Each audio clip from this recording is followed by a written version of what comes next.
बिस्मिल्लाहिर्रहमानिर्रहीम stock family अस्सलाम वालेकुम and welcome back your on channel stock analysis. Stock analysis के पॉइंट ऑफ व्यू से इस वीडियो में हम बात करेंगे एसगर 9 यानी ANL की।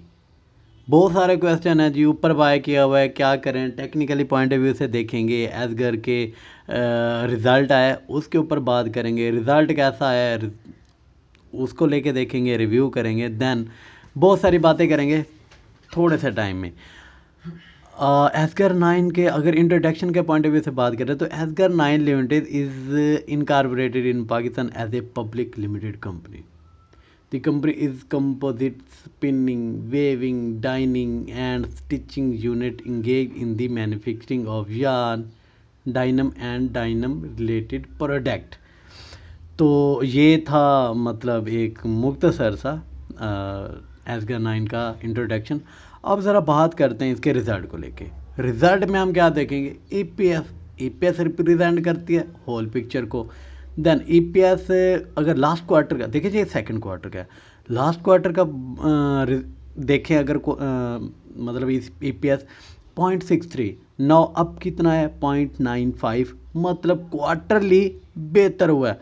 लास्ट एनुअल ईपीएस की बात की जाए तो 15.57 एंड इसी तरह अगर ग्रोथ रेट की बात की जाए, अर्निंग एक्सपेक्टेड ग्रोथ रेट की बात की जाए तो नेगेटिव में है।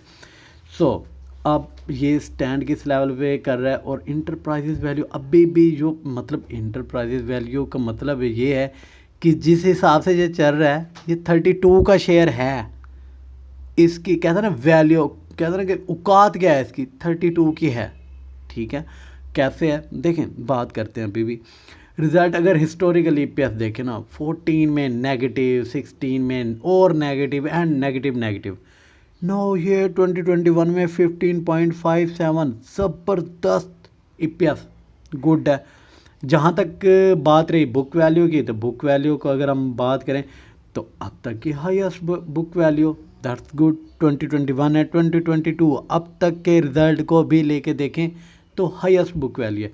डिविडेंड की जहाँ तक बात करें तो कोई उम्मीद नहीं है इससे, मतलब हिस्ट्री में अभी तक 2017 से ऑन 2022 तक कोई डिविडेंड नहीं दिया। जो अब रिजल्ट है इसके मुताबिक भी नथिंग, कुछ भी नहीं दिया, कोई इंसेंटिव नहीं है।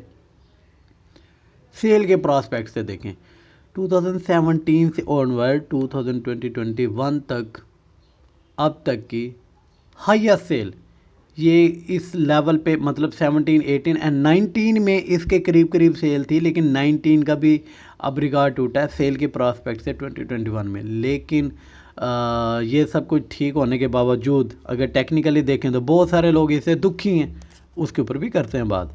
कैपिटल मार्केट कैपिटलाइजेशन के पॉइंट ऑफ व्यू से बात करें तो हाई है, अब तक की हाई है। लास्ट 1 2 3 4 5 ईयर की बात करें तो अब तक की हाईएस्ट मार्केट कैपिटलाइजेशन है, दैट्स गुड। अब ज़रा बात करते हैं इसके टेक्निकली पॉइंट ऑफ व्यू से और अपने सिनेरियो को लेके। टेक्निकल से पहले हम देखते हैं कि कैटेगरी ऑफ शेयर होल्डर के पॉइंट ऑफ व्यू से देखें तो डायरेक्टर के पास 9.8 है, एसोसिएटेड कंपनीज 24% है, 25% यानी कि 24.86%, बैंकर्स 1.96 कह सकते हैं कि 2%, इंश्योरेंस कंपनीज 1.47 एंड इसी तरह अगर बात करें लोकल के पास 47.7% है, फॉरनर 1.38% है, जॉइंट स्टॉक कंपनीज 11.68% है और पेंशन फंड्स के पास 1.02% है, यानी कि इंश्योरेंस कंपनीज हैं, लेकिन मुदार बैंड म्यूचुअल फंड 0.03 ना होने के बराबर बल्कि है ही नहीं। कैपिटल गेन के पॉइंट ऑफ व्यू से बात करते हैं, देन इसके बाद हम टेक्निकल ही डिस्कस करते हैं। देखें अगर जिन लोगों ने बाय किया और होल्ड करके बैठे हैं तो उनसे ज़्यादा कोई दुखी अब तक कोई बंदा नहीं है, बिकॉज कि अगर ईयरली कैपिटल गेन के बजाय लॉस देखें, कैपिटल लॉस देखें तो 61.28% जिन्होंने होल्ड किया हुआ है, जिन्होंने सेल नहीं किया, स्ट्रैटेजी नहीं बनाई। एंड जो कि 6 मंथ के पॉइंट ऑफ व्यू से बात करें तो 5 यानी कि कह सकते हैं कि 6 महीनों की ही बात करें, जिसने लाख लगाया था 50,000 है उसका जिसने होल्ड किया हुआ है, तो ये एक पैनिक है।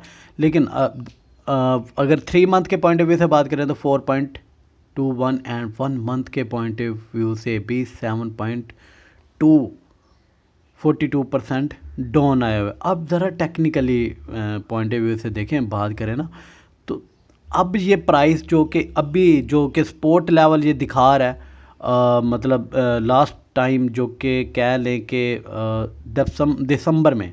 दिसंबर एंड में ये प्राइस लेवल की 9 मतलब 10 पे भी गए, 10.10।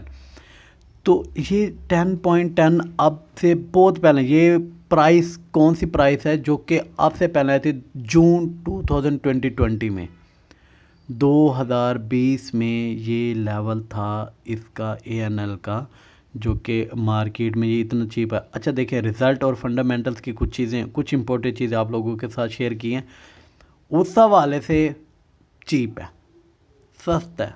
अकामुलेट कहाँ करना चाहिए? 10, अभी ये करंट रेट है 12.6, 10 पे कर सकते हैं, 9.6 पे कर सकते हैं, 10.5 पे कर सकते हैं, 11 पे कर सकते हैं। तो अगर आपने हैवी भी बाय किया हुआ है ऊपर, देखें जो लीवरेज पे काम नहीं कर रहे उनका सबसे ज़्यादा बेनिफिट ही यही है कि जिसने अगर ठीक है ऊपर बाय कर लिया, हो गया। अब उनका क्वेश्चन होता है जो ऊपर बाय किया हुआ है तो हमारे पास ऑप्शन ही नहीं है एवरेज करने की, क्या करें?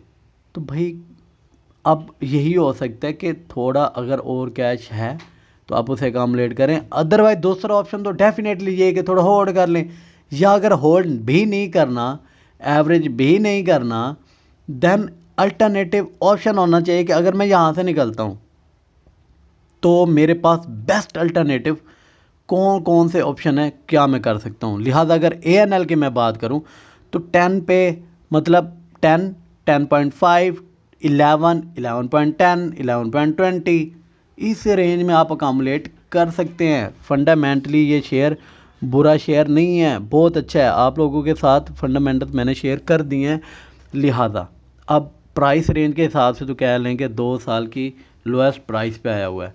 और चलने को वॉल्यूम के हिसाब से अगर मैं बात करूं, जस्ट 1 सेकेंड, वॉल्यूम के हिसाब से ये है कि इसके अंदर अकामुलेशन हो रही है, अकामुलेट हो रहा है। और ये ऐसा शेयर है जिसके अंदर बड़े हैवी ऑर्डर्स लगते हैं, जब बड़ा प्लेयर आता है तो ये उठ जाता है, कोई इसमें ऐसी बात नहीं है।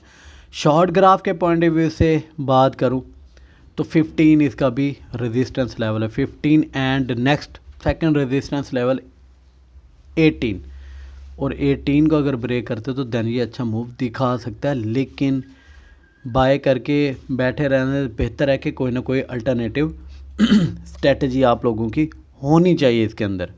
देखें लॉस प्रॉफिट होता रहता है, लेकिन ये कि आपकी स्ट्रेटजी मैटर करती है कि आप कहाँ पे सेल करके कहाँ पे दोबारा बाय करने की कैपेसिटी रखते हैं, आपका बैकअप क्या है, वेरी करती है ये चीज़ें। ये नहीं है कि कोई चीज़ टेक्निकल देखें, फंडामेंटल देखें, देन किसी भी चीज़ के अंदर। अब लोगों ने इसे 32 पे, 35 पे, 38 पे भी बाय किया और वहाँ पे बाय करके होल्ड करके बैठे, इस शॉप पे भी दोबारा उधर जाएगा तो फिर स्क्रीन देखना छोड़ें, कोई और काम करें और साल 2 साल बाद शायद कभी भी एटलीस्ट 1 साल तो देखें, शायद उस लेवल पे चला जाए। और अब देखें टेक्निकली मज़ीद अगर मैं थोड़ा और बताऊं तो सपोर्ट मैंने आपको अच्छे तरीके से बता दी है, अकामुलेशन बता दी है, लोएस्ट प्राइस पे आया हुआ है। वैल्यू मैं बता रहा हूँ इसकी, इंटरप्राइजेज वैल्यू इसकी 32 प्लस है। ये कोई कचरा शेयर नहीं है, बहुत अच्छा शेयर है और डायनम का एक अपना नाम भी है, तो कह लें कि फंडामेंटली ओके है, लेकिन टेक्निकली भी ओवरसोल्ड हुआ है, नीचे आया हुआ है। लेकिन टेक्निकली देखें जैसा कि ये 10 से ये चला और ये दोबारा 15 पे 5 रुपये का मार्जिन दिया, और 5 से ये दोबारा 15 से दोबारा 11 पे भी आया, यानी कि 11 से होकर दोबारा 15 पे जाता है, 4 रुपये का और मार्जिन। तो ये वाले इस तरह की स्ट्रेटजी बना के खेलना बनता है। तो अब तक के लिए इतना ही। एसगर 9 के ऊपर अपना ख्याल रखें और अपने इस चैनल का ख्याल रखें। और फंडामेंटली पॉइंट ऑफ व्यू से हमने इसके ऊपर बात ऑलरेडी की हुई है। अल्लाह हाफिज़।